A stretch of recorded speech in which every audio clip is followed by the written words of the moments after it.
Welcome to Catching Up With on Down to Earth Conversations, where we hear updates from former podcast guests about things they've been up to since we talked.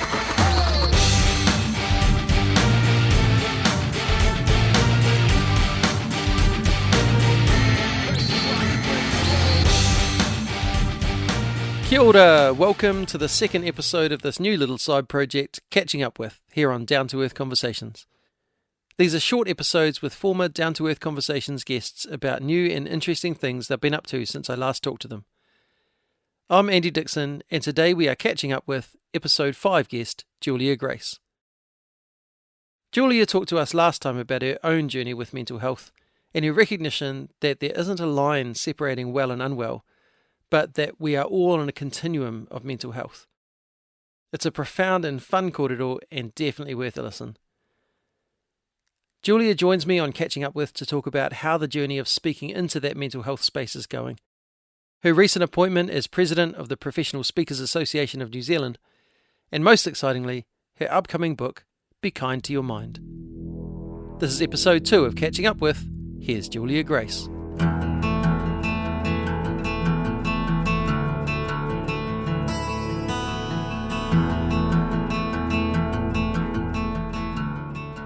Kia ora, Julia Grace. Welcome back to the podcast.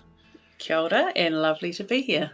You were our guest all the way back on episode 5. Yes. And we're up to mid-80s now, so that was a while ago. Little 5-year-old. I think we might have even been in lockdown when we first talked.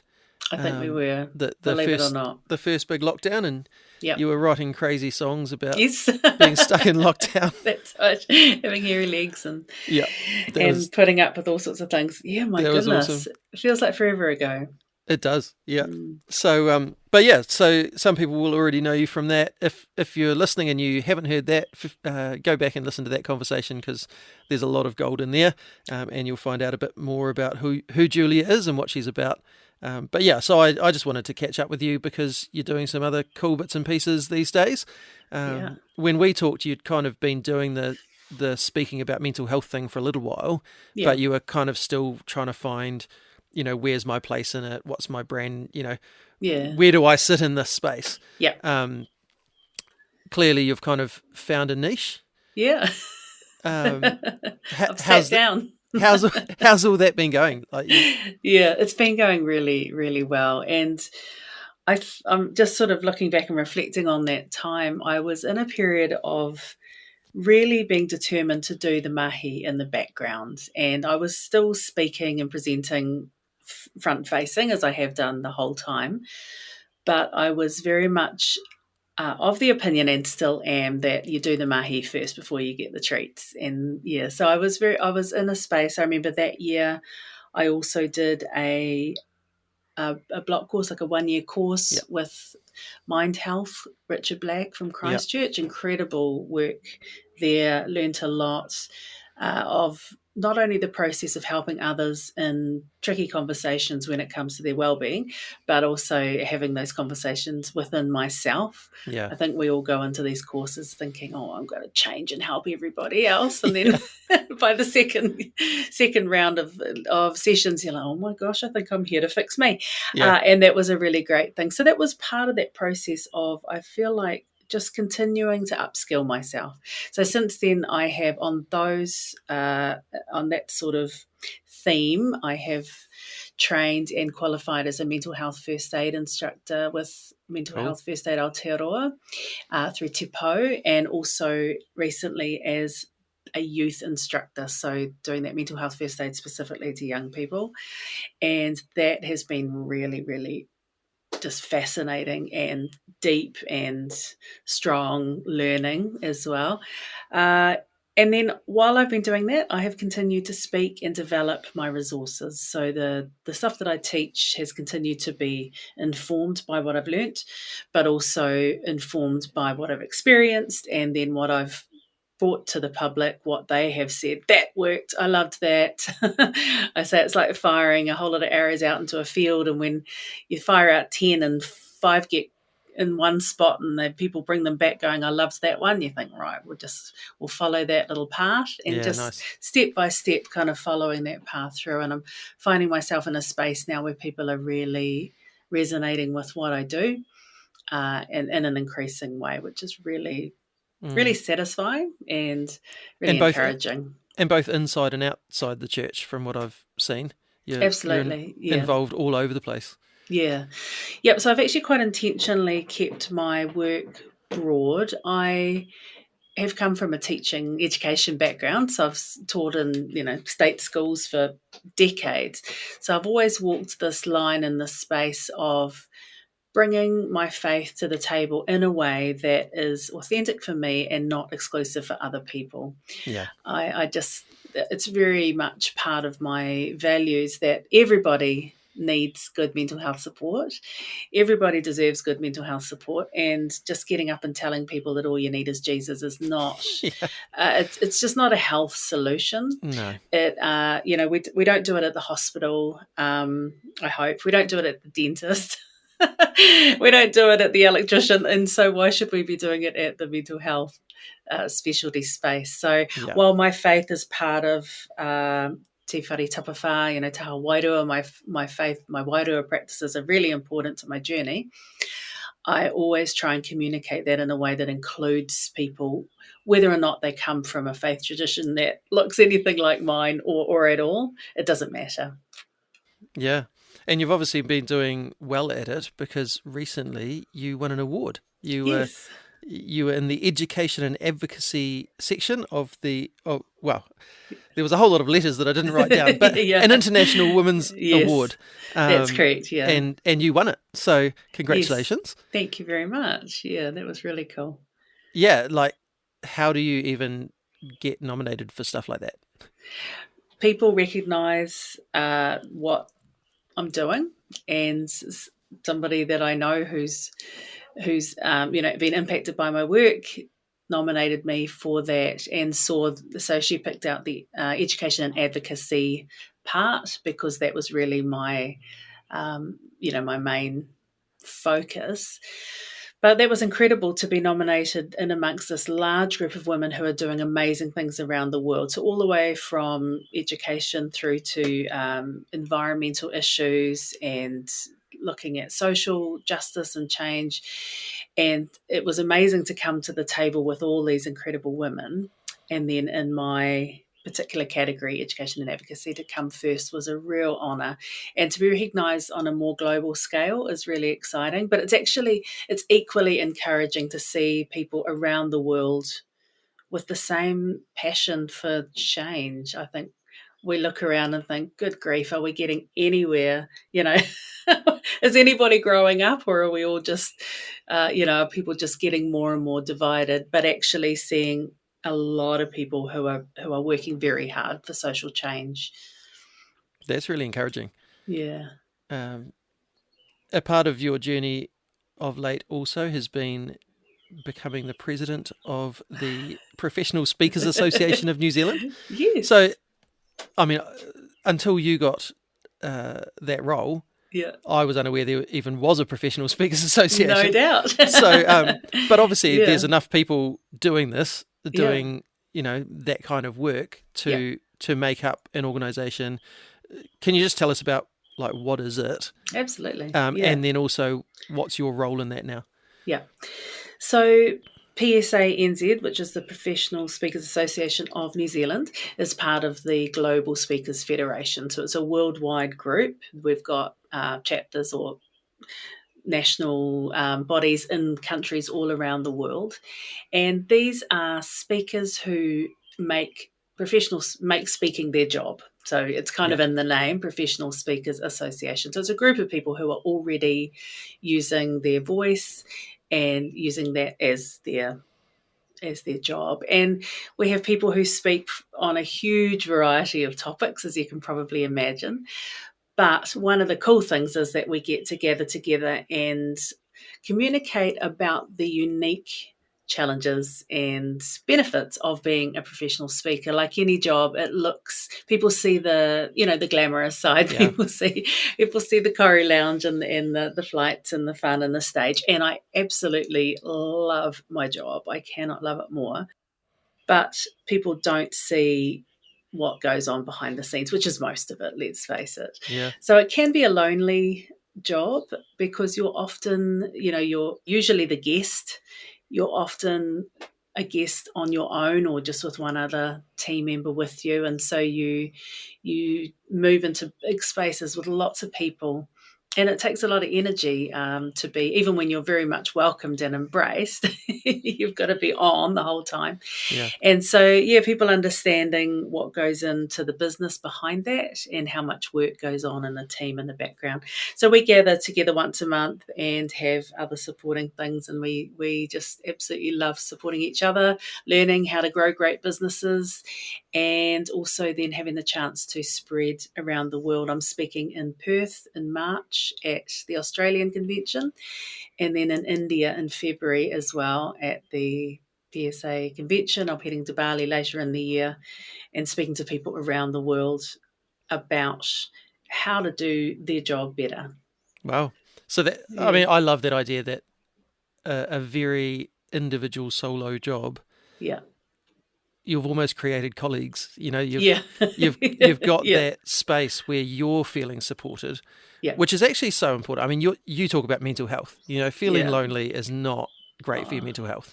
No. Feeling like you're in this on your own and you've got to just hard yards it again. Yeah, But having a whole bunch of people who actually get it, you just can't beat that. exactly. And then like the opportunities that are coming from it. Again, like the podcast is all about ways that we can bring goodness and beauty and joy and those kind of things into the world. Yeah. And, helping other people do their job well. Yeah. How awesome, Exactly. And if you're Exactly. learning, like as you're doing that, you're Yeah. learning more that can help your job. That's fantastic too. So, Yeah. I'm really excited when I heard all about that. Thank you. Well, I am the president, which means I serve, and I serve an amazing group of people, and I work collaboratively, with an amazing group of people. And it's not competitive, it's very collaborative. It's people just going, hey, when you grow, we grow. One of our wonderful ex-presidents, she says, grow the show. The more we can do, the better it is for everybody. And so we really work collectively on that, which is fun. Yeah. You don't have a big campaign budget for when you're going for president, do you?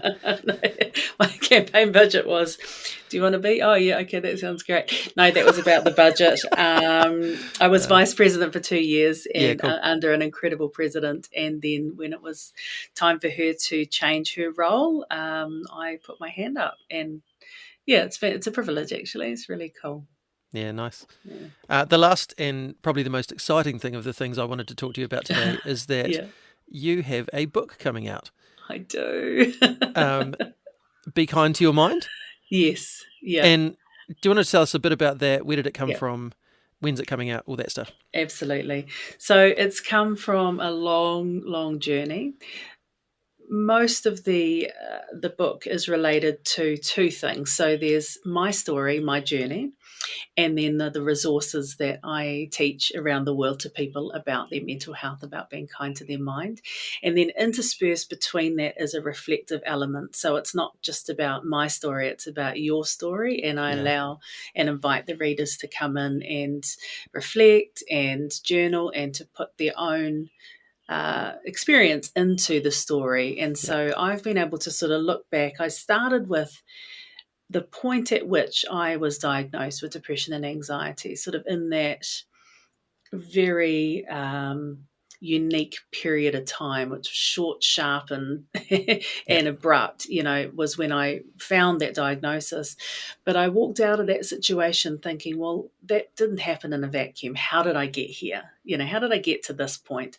So I kind of go back to the beginning and look through my journey and through my story at some of the things that I probably brushed under the surface or pushed under the carpet, as we all do, and that have that have been signals or foreshadowings of what was to come, and then bringing that up to the point at which I was diagnosed. And then from there, I look at what are the things that I do and that I teach around my mental health practice that work for me. So I only bring to the table stuff that I found useful. I don't tend to teach things that if I don't know it, I won't teach about it. It's stuff that I've learned and experienced. And then I kind of wrap it up with story. And it's full of stories, it's full of fun, it's full of songs. And as you can imagine, all sorts of crazy goings on in my Yeah. world, because there's no end to those. It starts with funny and ends with funny. But in the middle, it's got some really poignant moments, and I've laid it all out on the table without infringing on other people, which I think is really important when you're sharing. Yeah. And I to be honest, Andy, I just couldn't be more delighted with how it's come out. It's been beautifully put together. My daughter and my amazing designer have created something that's really beautiful and really easy to use and read. And I feel like it just has it's fully grown, fully formed, and ready to fly. That's really exciting because, I've been to some of your workshops and things before, Yeah, and, you can take notes and you can remember stuff. And you're great at providing ways to help people remember stuff. yeah, yeah, But there's nothing like actually being able to have it there as a resource, yeah, a thing that you can go back to. yeah. And the fact that, a lot of things around mental health can be quite dry. Yes, They're very informative. yes, But when you're in a space where you're not coping with life, informative is not necessarily that helpful. Like, it can be, but yeah, if it's fun, if there's mm, something that makes you come alive a little bit as you're reading it, yeah, that's so much better. So yeah, knowing you and knowing that, you can't get through a conversation without laughing, yeah. and that's what the book's going to be like. I'm Yeah. really excited to read it. So when does it come out? How can people get hold of it? So it's available for pre-order now. It's available on my website and on all my socials, so juliagrace.co.nz, and we're pre-ordering now. It'll be posted 1st of December, ready for Christmas. So it comes, like you said there, it comes with a lot of laughs. It comes with some big aha moments. I believe that we learn when we feel and we learn when we do, and science tells us both of those things. So if you can feel something, you'll have an aha moment far more likely. And then if you get to do something, then you're going to really consolidate that learning as well. So for me, people joining in, reading, and then to add to that, I've interspersed 7 of my favourite tracks off my albums through the book. And each book then comes with a free download of those songs. So people can Nice. basically download the soundtrack of the book, listen to the songs as they go through. I've put them into context in the story. And so it feels like it's quite a immersive experience. You Yeah. can read with me, laugh with me, cry with me. Sing with me. And then that was just an easy way for me to go, hey, what can I do to add something to this that's my gift as well? And that was a bit of a no-brainer. Yeah. Pun intended, no pun intended. Yeah, so each of those will come with that. And the pre-release has been open for maybe 48 hours, and there's just been a whole bunch of orders through already, which is just so encouraging, Yeah. just to go, hey, people are ready to hear this and to be involved. Yeah. And I feel really strongly that the time is now. The time is right. Awesome. What's next for Julia Grace? What a great question. To bounce a podcast off the back of this. So part of the book, the reflective part, is called the Chihuahua Club. I talk about saddling up a Chihuahua, how I've been knocked off my high horse and get back on small horses, and now I'm on my saddling on my Chihuahua. So the Chihuahua Club, the reflective part, is kind of like, for all of those of us who've been knocked off our high horse at times, maybe been disappointed, been heartbroken, been just, we've just been thrown an absolute curveball, and we're just like, oh, you've got to be kidding me. And yet we've been able to get back up somehow, climb back on our little Chihuahua and sort of trot off. And so for me, joining those reflective chapters, they're literally called the Chihuahua Club, and it's like, time to saddle up. Let's talk about what's there for you. So Nice. the Chihuahua Club is something that I want to bounce off there, and then also we'll be offering a subscription so people can come and just be part of something that's a little bit more personal. Yeah. And yeah, just so we can have some other conversations and talk to other people who've been maybe through similar experiences or very different experiences, but have had similar emotional journeys. Which I guess goes back to what you were saying about the professional writers thing, that the knowing you're not alone, being able to share with people who get it a bit. Absolutely. And I mean, that's been huge in my mental health journey. So, yeah. That sounds really exciting. We very much look forward to that. I'll put a bunch of links in my show notes so people really can find your book and your socials and things. Thank you for taking time to talk to us today, and thank you for what you're continuing to do to bring a bit of heaven down to earth. Awesome. Absolute pleasure.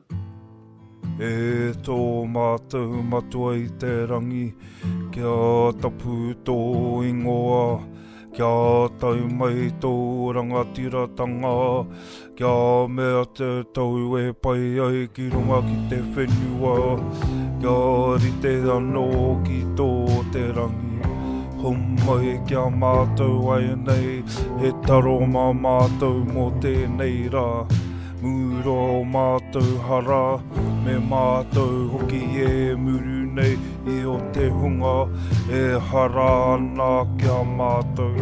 Aua hoki mātou e kawea, kia whakawaia, engari whakaorangi a mātou I te ki